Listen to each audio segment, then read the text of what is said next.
Hello everyone, my name is Dr. Marissa Brouwers. I am the current president of SIOPSA.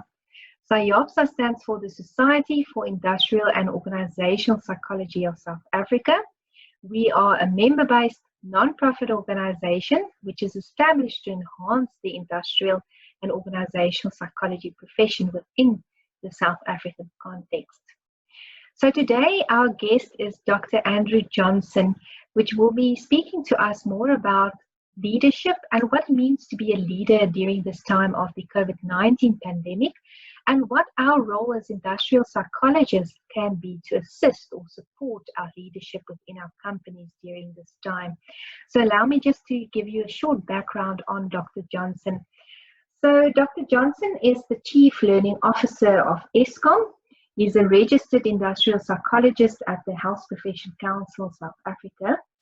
He has been involved in various mentoring and leadership roles, especially in various professional associations such as SIOPSA. I'm proud to say that he has been a former president, and he's also now an honorary member of SIOPSA. And then also he has co-edited and contributed on his latest book that's on the shelves at Knowledge Resources, entitled Leadership: Perspectives from the Front Line. Dr. Johnson, welcome and thank you very much for your time and sharing your expertise and knowledge with SIOPSA today. Thank you very much, Marissa, for the invitation. Very happy to share some thoughts. We are all learning in this very unknown space.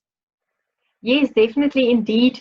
So on the topic of leadership, as a leader, what are some of the challenges you would say leaders are faced with during and beyond this time of the COVID-19 pandemic?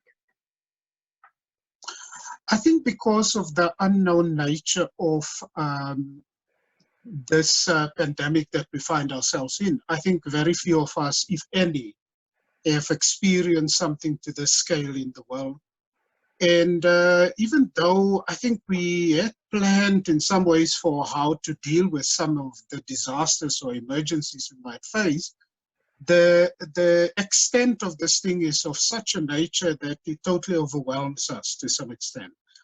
And so I think what leaders are doing now, with the best of their abilities, is feeling their way a little bit through some of the things because it's unknown for us, in some ways. I mean, one of the things is that because of the gravity of this particular situation, there is a great desire to act, and maybe under these circumstances, there's a bigger call on leaders to slow down and not just to act, and partly because we don't know enough of it.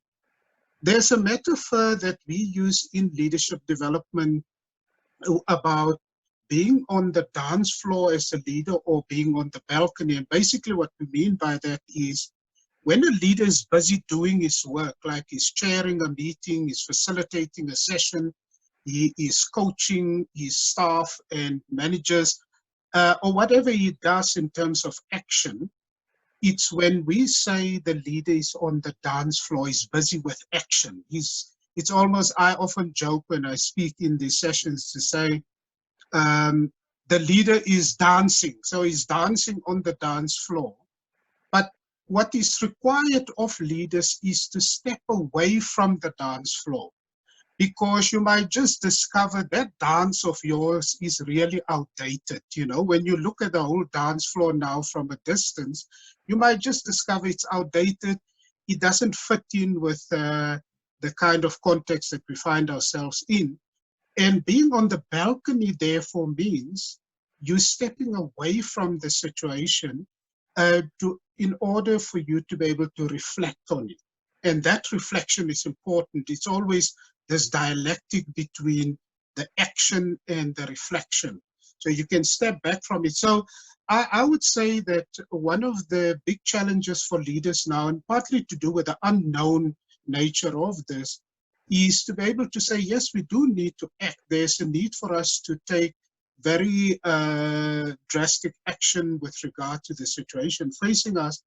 But there's also a need for us not to get so stuck in that action that we can't step back and really reflect on whether our response is actually correct. And that's basically on the assumption also that in many instances, it is a little bit of trial and error for us, because we don't know the full answer, whether this kind of response is actually the right one. So that kind of tension between the acting and the reflecting is very important. I believe there's a very important one, which for me, from the point of view of considering myself to be very much an action scientist, what Donald Schoen would say is that it's not just the reflecting after the action that is important, it is reflecting in the action. In other words, it's almost like saying, while you act, you reflect, because the situation is of an unknown nature and you don't know how it will kind of move forward from here to there. Even for us to predict how the virus, for example, will spread in South Africa, we're still kind of clutching a little bit in the dark, because we don't quite know, because there are demographic factors that are very unique to South Africa. And that demographic factors are very highly densely populated areas like informal settlements, like townships and so on. You know, what would happen if this thing exploded in an environment like that? We actually don't quite know. And even though the numbers have gone up, it's still relatively low, you know, comparative to other similar size countries to ourselves. So it is necessary, as this thing unfolds, not just to wait for the moment, I believe, after the action, because we don't have that luxury. We almost have to force ourselves to say, what is happening here as I'm reflecting? Is it moving in a direction of resolving my problem, or is it in going in the direction whereby actually I'm not going to achieve right now? So that's kind of, I think, a big kind of factor for leaders now. In the leadership book, which you and I spoke about previously, one of the things that I proposed very strongly there with my co-editor, Professor Feltzman, was that maybe one of the big skills, and I think it's just bringing it for me to the fore right now, this reflecting in action means we need to be able to have a skill as leaders, because the situation is so unknown and the situation is talking back to us all the time. We almost need to be able to have a skill of skillfully improvising. How do you respond to that situation? In other words, it's not something that you have in a toolkit. It's because of its unknown nature and how it's evolving. You almost need to be ready to say, this thing can talk back to me, as Donald Schoen calls it in his book, Reflective Practitioner. He speaks of it like, we have planned how are we going to address a particular situation, which is necessary. We do need to do planning. But if we are so stuck with our planning that when the situation moves a little bit away from what we believe the way it will have unfolded, are we ready to actually deal with that, what he calls the back talk of the situation? Are we able to respond adequately to the back talk of the situation? I think this situation we find ourselves in right now, in this COVID pandemic, is very much one of those that is talking back to us all the time, and we're not quite sure whether this will happen. What would be a good skill for a leader to have under those circumstances is, are you able to skillfully improvise depending on what the situation demands of you in that moment?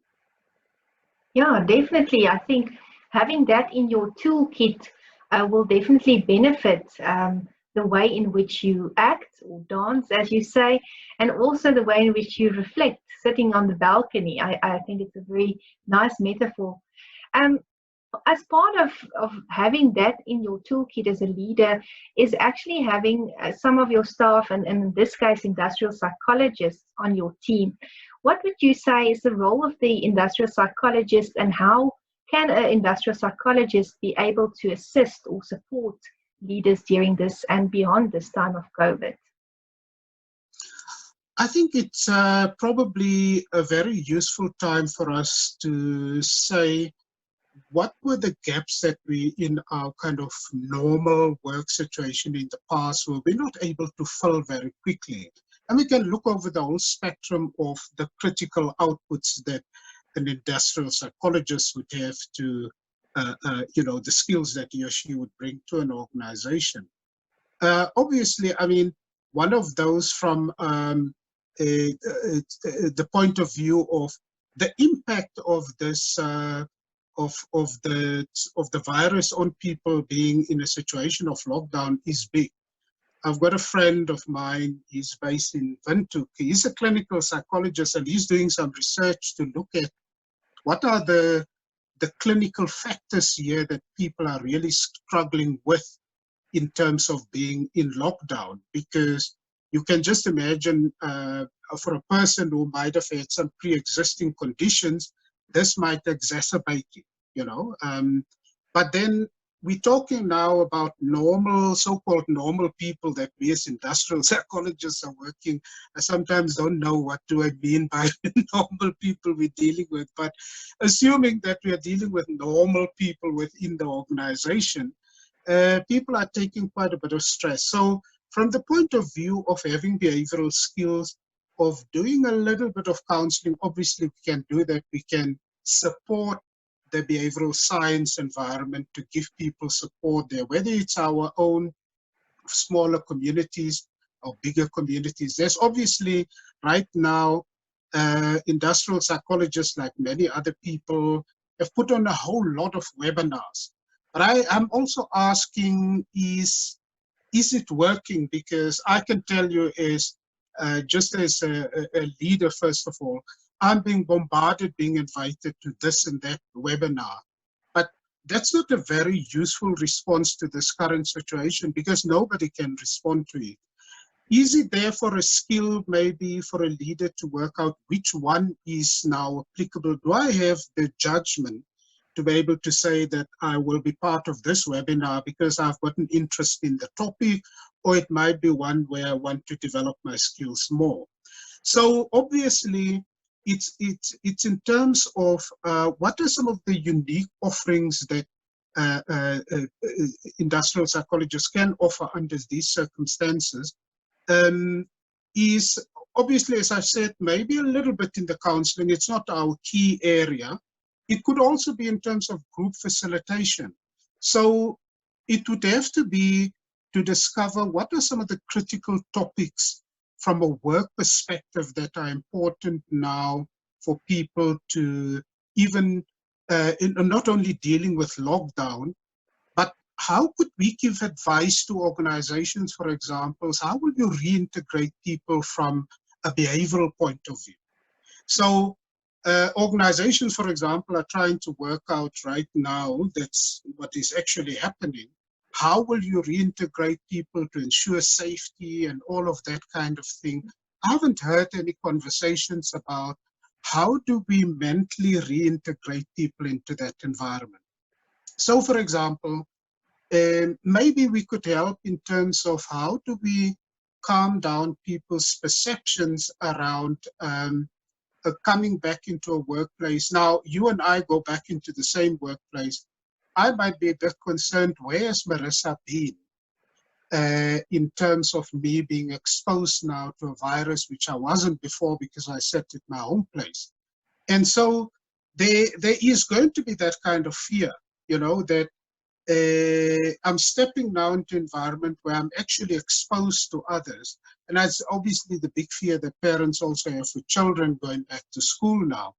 But it's this thing about how do you deal, is there a role that an industrial psychologist could play to recraft, how do you reintegrate people from that point of view? Because it's all about just physical setup, you know. Wash your hands, make sure you've got a mask on and so on. But there are psychological things happening in people's minds that are of serious concern. I can give you another example. I run our academy at the moment at request of the Department of Health as a quarantine site. I can tell you, I've said to people over and over, and we have communicated left and right about it, that the people that we're bringing to the quarantine site are entirely healthy. They're simply there for observation. So it's a repatriate that comes back to South Africa, and we just have to ensure that the person is okay, there's no problem with it. After 3 days, people get released because the test and all the tests have shown negative.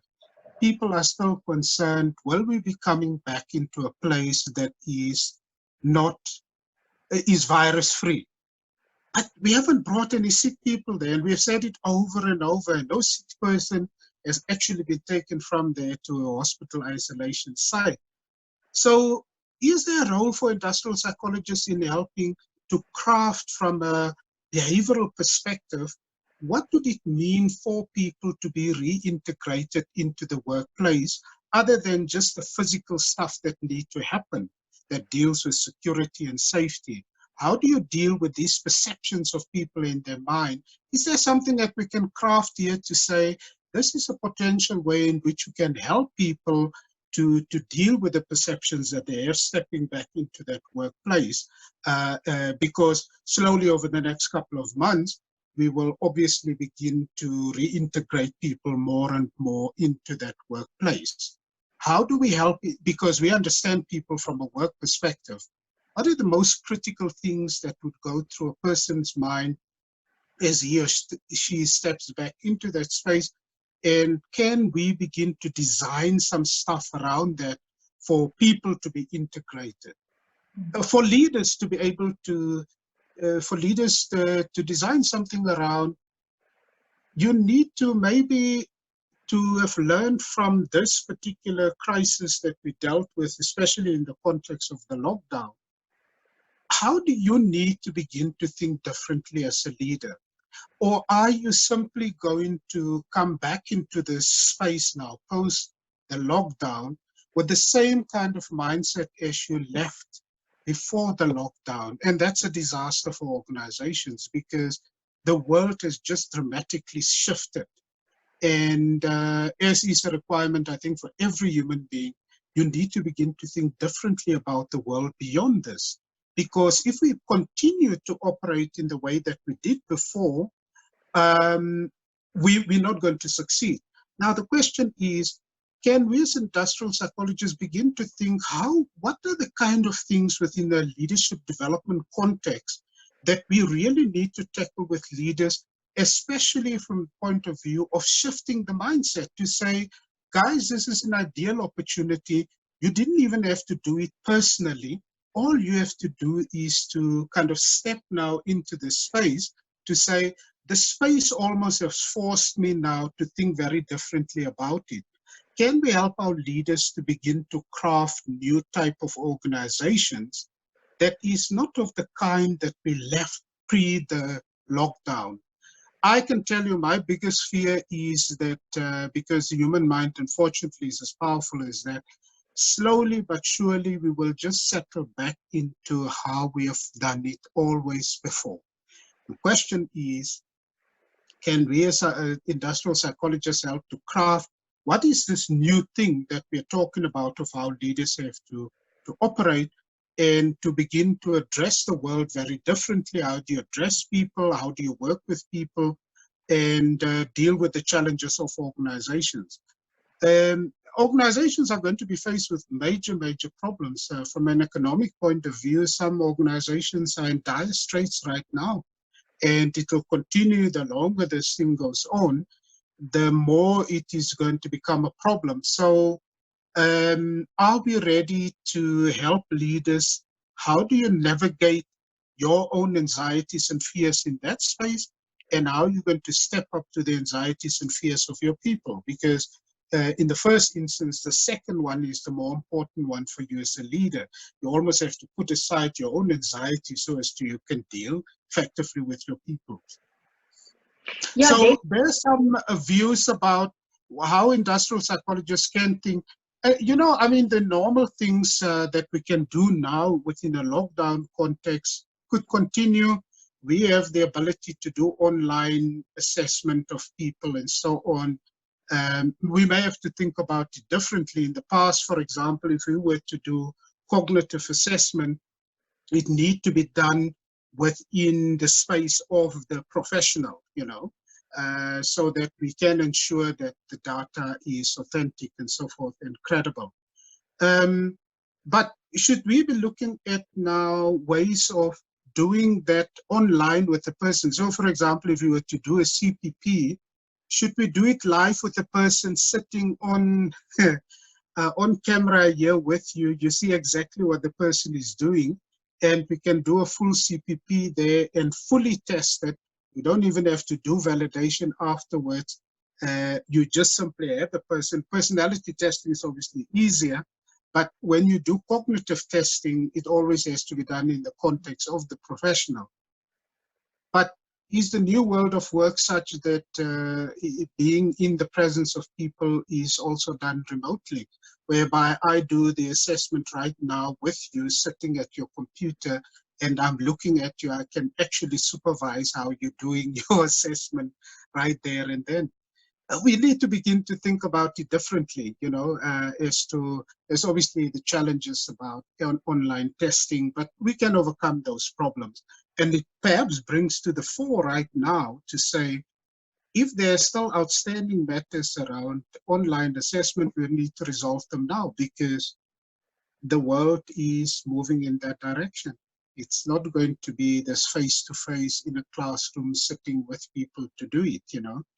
The other things are easier for us to do. For example, the coaching. You can continue to coach professionals and or leaders or teams online. That you can do. It's a matter of getting people together in a room. All the technologies are sitting right in our face, whether it's Zoom or Teams from Microsoft or whatever it is, even Skype. All of these things are readily available for us to be able to do that kind of thing, because with coaching, and that has happened already, coaching, you don't have to be in that particular person's physical space. You can actually utilize all of this technology available to us to do so. There are obviously the analytics, which are quite easy for us to be able, it's a matter of getting the data and doing our analysis in the background and then communicate with the client or clients as to what the results of any of that kind of data. Surveys can be done online. You don't have to physically be in people's face. The big challenge we do have is connectability for all people. Not everybody's got access. We spoke a little bit about it. Even for us working in my environment, there are some people that I can't contact on a daily basis because they don't have that kind of access, more junior general staff that we might have. Question is, how do we reach out to them? You know, and just a week ago, I sent a SMS message to all my people because everybody's got a cell phone. And the incredible happiness for people that I got in touch. I mean, this is a short message, but that connectivity, because people by nature are social beings and want to connect. I mean, you want to connect with others. And so there's going to be those kind of challenges. How do you draw in people that do not have this connectivity, which is necessary for us to do things remotely? Maybe we should be looking into it in conjunction with, from a multidisciplinary point of view, to say the IT professionals might help us to think through that. But if we can begin to craft what that business case is for such connectivity in order to coach or maybe to do a little bit of a mentoring or whatever we want to do with people, we might be able to find the solution together. Yes, definitely. I think there's a huge role for industrial psychologists to play. And I think the biggest thing is we are in a situation in which there's a shift in terms of our context with the COVID-19 pandemic, but we need to also have this shift in terms of our mindset and proactively think of solutions on how we can actually attract and also get everybody on the same level to connect with everybody. And yes, it is a huge challenge in our context, and we need to keep that in mind as IOPs and also in the way in which we also support our leaders to shed light and make sure that everybody is connected in a way. Dr. Johnson, thank you very much for that. From my side, any last words of encouragement as an industrial psychologist and leader for specifically industrial psychologists during this time of the COVID-19 pandemic? I think for me, the big thing about this pandemic that we're facing at the moment is that it's throwing out to all of us, the world needs to be different. The question is going to be for each one of us, and here we can talk about leaders and or industrial psychologists. Are you actually right now doing anything to begin to shift your mindset? Or are you operating with the same mind around it? Are you challenging yourself to say, how do I think about this thing very radically different into the future, so that when I step into the situation where I craft new solutions, either as a leader or an industrial psychologist for people, am I thinking from a totally different mindset as to how to do this? And that's the big challenge. The big challenge is to shift our mindset, because my own mantra in life is that if you can't shift the mental model, the action will never shift. It's impossible. And therefore, as Alvin Toffler says, one of the big things we have to do in the 21st century is to unlearn. How ready are we to unlearn that which we are clinging to so dearly, and begin to allow ourselves to see new things in that environment? I think it's requiring of all of us, and maybe here we're talking about two specific groups of people, leaders and IOPs, is to begin to seriously challenge our mental models, because we are stuck in our mental models, and all the interpretations and the design and the action that we take eventually are based on just seeing it from that particular point of view. How ready are you to give that up and say, think about, are there new ways, are there alternatives to the way, even if I believe it was very sophisticated in the past, whatever the way I was thinking, are you willing to let it go in order to see new things?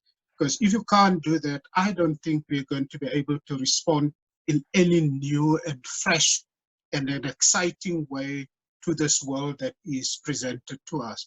And it's got to do, I don't think, Marissa, I don't think it has got to do with learning more stuff. Obviously, we have to create more depth in the technical understanding of our profession, or even as a leader. But I think the work now is fundamentally what is happening inside yourself. What is going on here? What is going on in particular in your mind? What are the mental models that still drive you, how you see the world? And therefore, you will simply craft things in the future with exactly the same mindset as you left that world prior to lockdown. So I have to advise a little bit more lead self-work. How do you lead yourself? Awareness, and then to be able to manage that, to understand what's going on. Wonderful. That would be advice both for IOPs and for leaders, I would say. Yes, definitely. That self-awareness and also unlearning basically the old and shifting that mindset and your mental model, and how prepared are you actually to shift that mental model. Dr. Andrew Johnson, thank you very much for being with us today. We really appreciate the expertise and the knowledge that you shared with us today, and also to shed some light on how we as industrial psychologists has a role to play, and also how we can be asking ourselves, are we ready to shift our mental models, and are we ready to unlearn the old things and proactively think about how we are going to do things in the future, and also supporting that leaders as well. So from my side, thank you very much. We really appreciate your time today. And thank you again, Marissa, for the invitation. It was nice chatting to you. And as social beings, we also just want to talk to somebody sometimes, and that's nice to do. Thank you for the opportunity. Thank you very much, Dr. Johnson. Bye-bye.